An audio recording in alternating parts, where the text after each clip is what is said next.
João Gomes foi vendido ao Wolverhampton por 17 milhões de euros. A informação deve ser confirmada pelo Flamengo nas próximas horas, mas já é uma informação correta e já conferida com vários dos jornalistas de grande credibilidade aí da imprensa. Afinal de contas, o João Gomes foi vendido caro, o João Gomes foi vendido barato, ele foi bem vendido. Qual que é a sua opinião a respeito?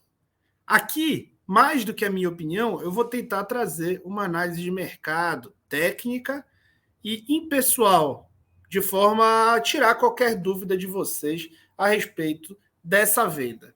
Então se inscreve no canal, deixa o teu like, que eu vou começar agora a essa análise com vocês, tá? Então, vamos ver se ele foi bem vendido ou não. Se a gente for analisar os números dele pelo Flamengo, a gente vai ver que ele é um jogador de grande impacto, de grande importância no elenco. O Flamengo contratou o Gerson, que provavelmente iria barrá-lo. Provavelmente, mas a gente não pode cravar nada, né?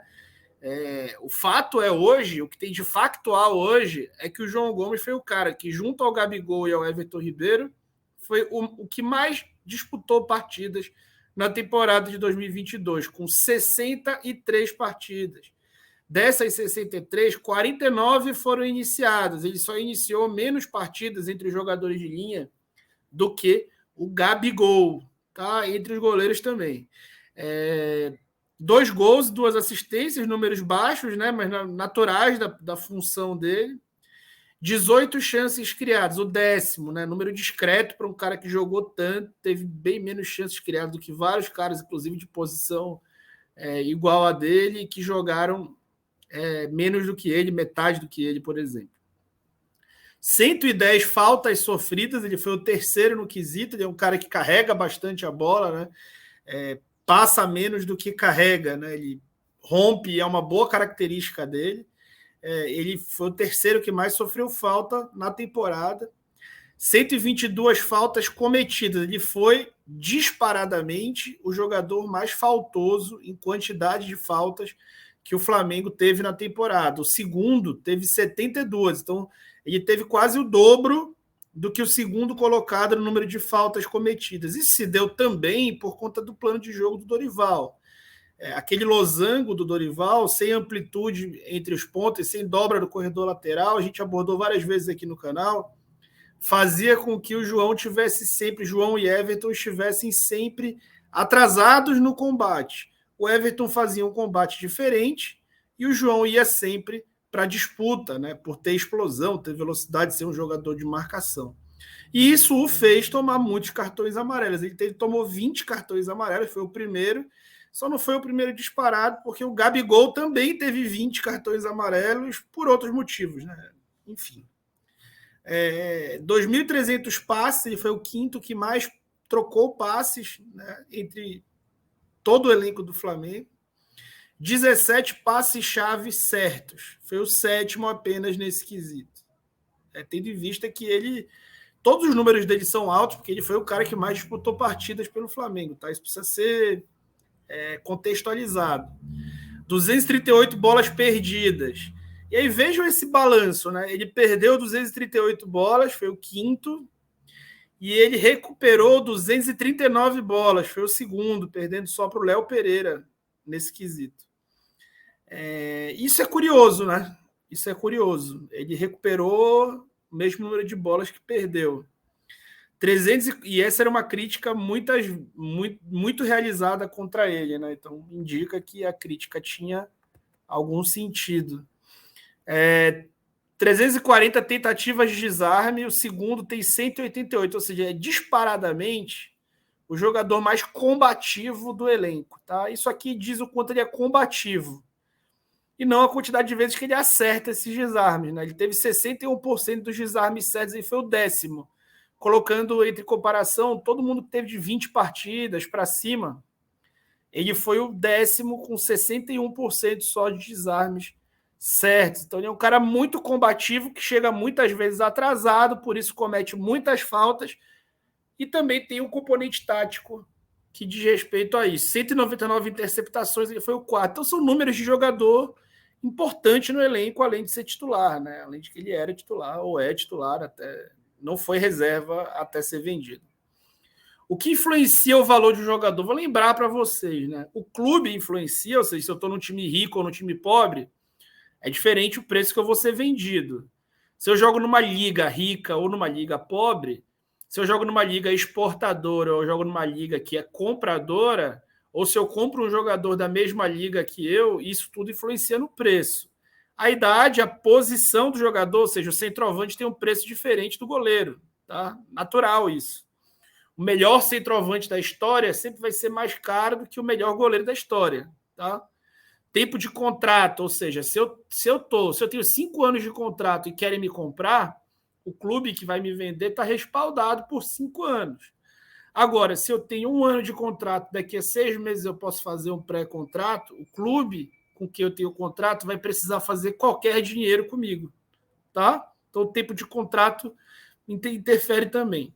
As valências, ou seja, o que o cara tem de bom e quanto que isso pode ser raro. Então, o João, por exemplo, ele tem o desarme e a combatividade como algo de muito bom. São valências mais físicas do que técnicas, né? Se ele tivesse a bola longa, excelente, o lançamento, o chute de fora, excelente, o passe vertical, excelente, o preço de mercado dele seria mais alto do que se fossem as valências físicas boas. Mas o biotipo dele também interfere positivamente. O apelo de marketing que ele pode ter também interfere. A fase, o histórico de lesão, o que ele foi na base, tudo isso interfere no valor de um jogador. Tá? Aqui eu estou colocando o mapa aqui por posição entre os jogadores mais caros em termos de valor de mercado de acordo com o Transfer Market. Tá? O Transfer Market não é uma fonte extremamente confiável, mas ele é a fonte que a gente usa, que todo mundo usa no mercado, inclusive os clubes. Então não tem muito outra, tá? De todo modo, isso aqui é só um brainstorming aqui para mostrar para vocês o quanto que um goleiro, como eu já tinha dito, ele é sempre mais barato do que um centroavante.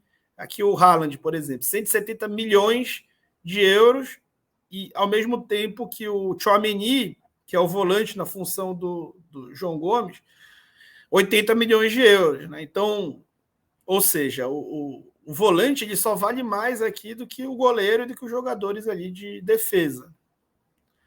Vamos colocar os volantes sub-21 mais caros da história. O João ele já não é mais sub-21, embora tenha 21 anos, né? Porque ele é 0,1. Então a idade dele é 22 para o mercado. De todo modo, vamos usar aqui os 21 como referência.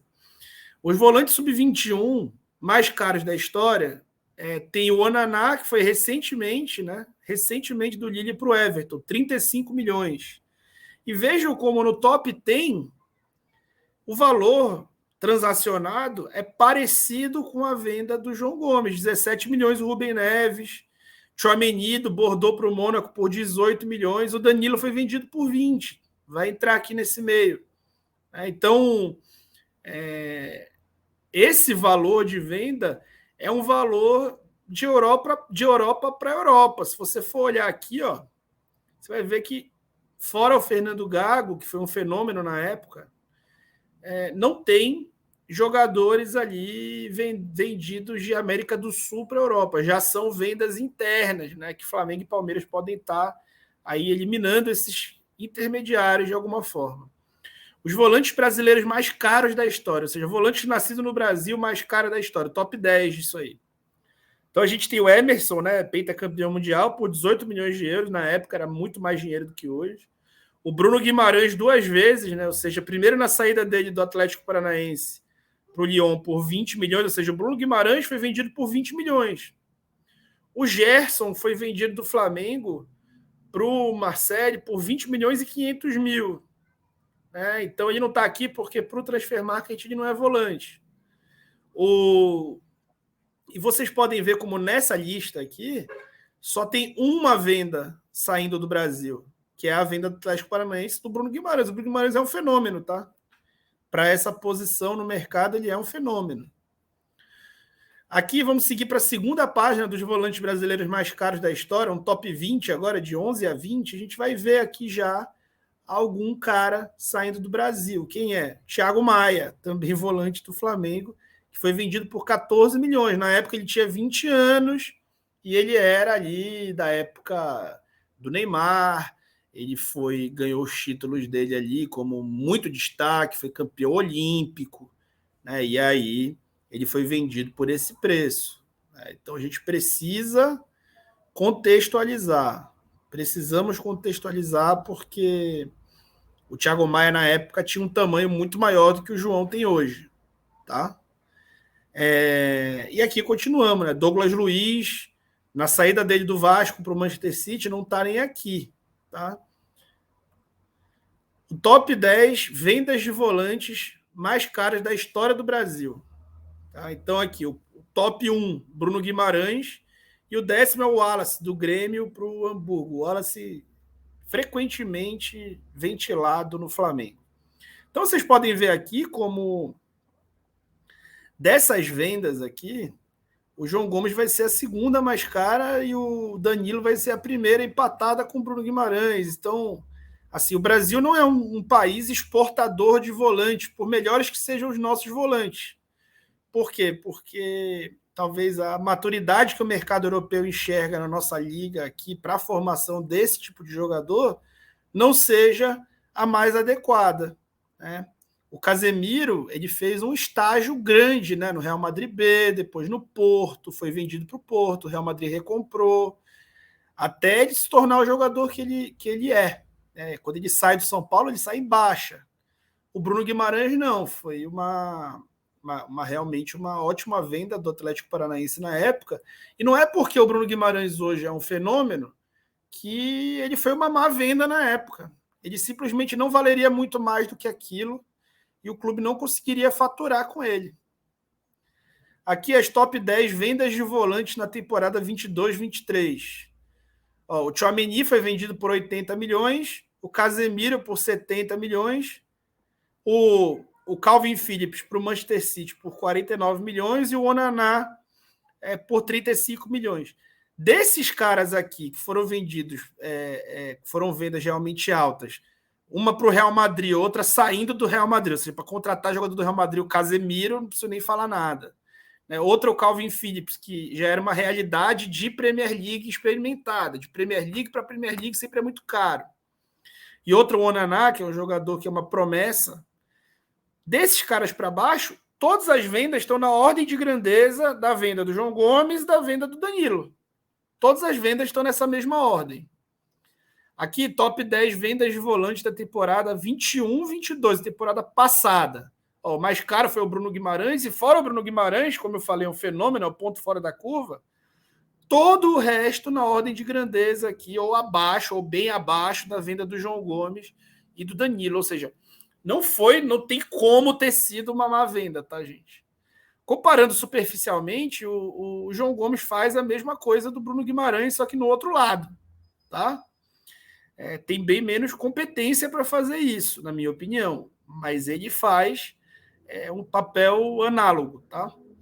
E comparando numericamente, coloquei o Danilo, o João Gomes e o Bruno Guimarães. Vocês podem ver como é muito difícil colocar eles em qualquer parâmetro de comparação entre si, mesmo o Bruno Guimarães jogando no Newcastle, num nível de exigência muito maior de Premier League, tá? Aqui as principais vendas da história do Flamengo. Vocês vão ver como o João Gomes ele vai entrar em quinto aqui, né? Atrás do Vinícius Júnior, do Paquetá, do Renier e do Gerson. Está sendo vendido mais caro do que o Adriano. O Adriano foi mal vendido para caramba, né? E o Flamengo já comprou o Gerson de volta mais barato do que vendeu. Aqui as principais vendas de meio-campistas, né? Vocês vão ver que o Jean Lucas foi vendido por mais ou menos metade do preço e não é um cara que tenha dado certo na Europa, né? É um cara que está sendo especulado, inclusive, no Palmeiras, para substituir o Danilo. Então, é uma posição que não gera vendas altas. Aqui, na época, em agosto do ano passado, eu fiz uma análise sobre o João Gomes, uma análise de mercado, ponderando várias coisas, essas que eu falei com vocês e outras também. E precifiquei aqui o João Gomes, na época, entre 10 e 15 milhões de euros. Tá? o João Gomes foi vendido por 17 milhões de euros. Tá? O João Gomes não é um jogador, ele tem 22 anos para o mercado, né? Apesar de ter 21, ele faz em fevereiro.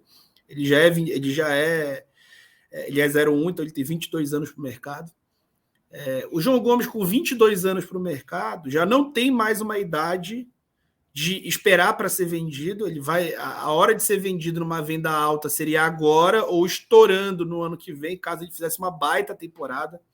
A perspectiva dele para essa temporada era de ser reserva, tá? E ele está sendo vendido para uma liga onde ele pode ser revendido. O Flamengo não ficou com percentual, mas fica o clube formador sempre. Então, assim, acho que a negociação foi muito, muito boa. Tá? Eu esperava que ele fosse vendido por menos, cerca de 12 milhões. Gente, o Enzo Fernandes até não entrou em nenhum gráfico, nenhum top 10, porque o Enzo Fernandes foi vendido por 12 milhões de euros. Do River Plate ao Benfica. E a gente viu o que o Enzo Fernandes é capaz na Copa do Mundo. Agora ele vai ser vendido por uma fortuna absurda. Mas ele foi vendido por um valor menor do que o valor que o João Gomes está sendo vendido. Tá? Então, e o João Gomes não é um jogador de seleção e nunca chegou perto a isso. Então, só para vocês terem uma ideia aí de grandeza, a minha opinião, ao final de tudo isso, não tem como ser diferente depois de fazer uma análise dessa, aprofundar bastante o assunto, de que o João Gomes foi muito, muito bem vendido. Tá bom? Discorda de mim? Comenta aí. Falou!